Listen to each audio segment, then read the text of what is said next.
fire engine, Flick was its name.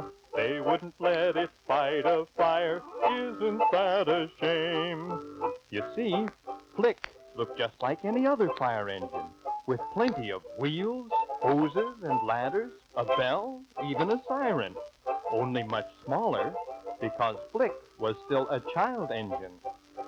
Now, Flick's father and mother were big fire engines, and most of the time they stood proud and shiny in their garage.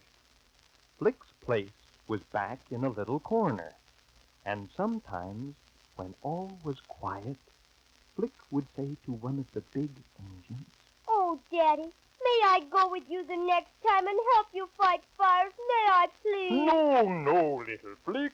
Why, you are only a little child. You would get hurt. Now wait a little while, and when you grow up, we'll take you with us. "Oh, please, can't you take me now? Oh, Mommy, I won't get hurt. Please, I promise you." Now, little Flick.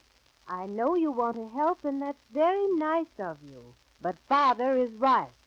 In a little while, you'll be big and strong, and then you'll go with us. "Oh, gee." Suddenly an alarm rang. All right, on those wagons. Let's go. Hit it. There goes one engine. There goes another. Must be quite a big fire. Well, look who's here in the corner, all excited. Why, it's the little fire engine. Hello there. Hello. You must be Flick, aren't you? Yes, sir. I'm a little fire engine. Flick is my name. They won't let me put